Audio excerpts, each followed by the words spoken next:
আমার তো মাঝে মধ্যে মনে হয় যে কোন দিন জানি হেডলাইট মানে খুইলা রাস্তায় পড়ে যায়, তারপরে সে মানে চাকা খুইলা রাস্তায় পড়ে থাকবে। মানে এমন মনে হয় আমার কাছে মাঝে মধ্যে, মানে এত ভাঙাচোরা, এত গর্ত। মানে বাইকের অবস্থা তো 12টা বেজে 13টায় ঝুলে থাকবে। বাইক ভালো রাখার জন্য কিছু জিনিস আপনার মেনে চলা উচিত। ভাঙাচোরা রাস্তা অ্যাভয়েড করা চলা উচিত। কিছু নিয়মকানুন যদি আমরা প্রপারলি মানতে পারি, তাহলে বাইক আমাদেরকে ভালো একটা সার্ভিস দিবে। কয়েকদিন ধরে ভাঙাচোরা রাস্তা দিয়ে চলার, এমনিতে রেগুলার আমার ভাঙাচোরা রাস্তা দিয়ে চলতে হয়। হঠাৎ করে খেয়াল রাখুন যে আমার ওয়াল্ডার সেটটা ব্রেক করার সাথে একটু কট করে শব্দ করে।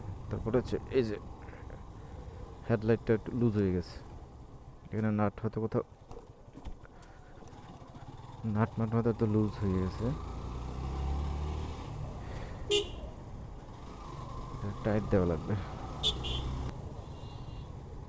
যেসব রাস্তা দিয়ে চলাচল করি এগুলো যে ঠিক থাকে এই তো বেশি। আমার তো মাঝে মধ্যে মনে হয় যে কোন দিন জানি হেডলাইট মানে খুইলা রাস্তায় পড়ে যায়, তারপরে সে মানে চাকা খুইলা রাস্তায় পড়ে থাকবে। মানে এমন মনে হয় আমার কাছে মাঝে মধ্যে, মানে এত ভাঙাচোরা, এত গর্ত। মানে বেয়ারিং ব্যাকসিস বুস্ট তো এগুলো আলাদা ইস্যু, যেগুলো তো যাই। ভালো রাস্তা খুব কমই আছে। এখানে আবার খারাপ রাস্তা শুরু হয়ে গেছে।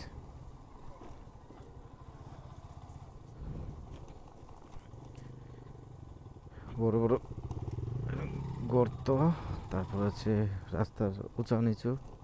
ওরে ওরে বাবা!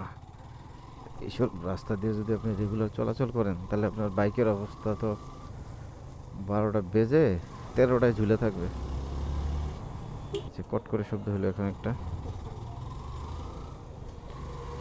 পরে কোনো ভাইকে ফোন দিলাম, তো কোনো ভাই বললো যে এটা কোনো সমস্যা না, ঝাঁকি টাকিতে হয়তো আপনার গলাটা একটু হালকা একটু টাইট দিন, বেশি টাইট দিলে আবার সমস্যা, হালকা টাইট দিলে হবে। সময় তো পাচ্ছি না, দেখি আজকে সন্ধ্যায় সময় করে টাইট দেওয়া লাগবে। রাইড করতেছেন হঠাৎ করে দেখবেন যে গলার মধ্যে একটা মানে ব্রেক করার সাথে সাথে ব্রেক ব্রেক করলে কট করে একটা শব্দ করে। এই যে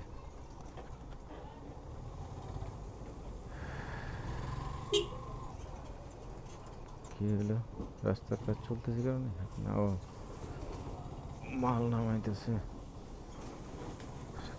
ও হো হো হো হো।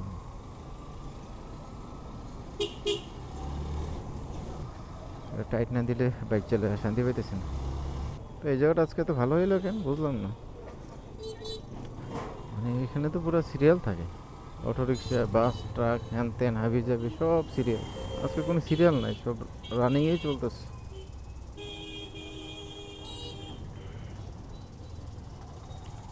হচ্ছে কলমা বাজার, কলমা। এই যে দেখেন অবস্থা, এই জায়গাটা তো জঘন্য খারাপ ছিল। এখন কিছুটা ওই যে কংক্রিট বা ইটের ইটে যে এগুলো ইট দেওয়াতে কিছুটা রক্ষা হয়েছে। সামনে পেছনে দিয়ে আর একটু দিয়ে দিত তাহলে আরো ভালো হতো। যে এখানে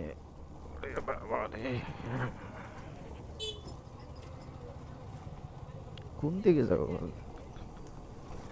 যাওয়ার তো জায়গায় দেখি না।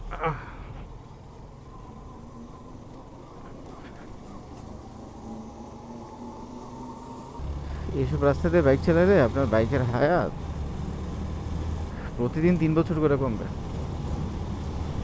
মানে এত খারাপ অবস্থা। মাঝে মধ্যে একটু ভালো পাবেন, আবার ভাঙাচোরা, আবার ভালো। পুরো রাস্তাটা এরকম।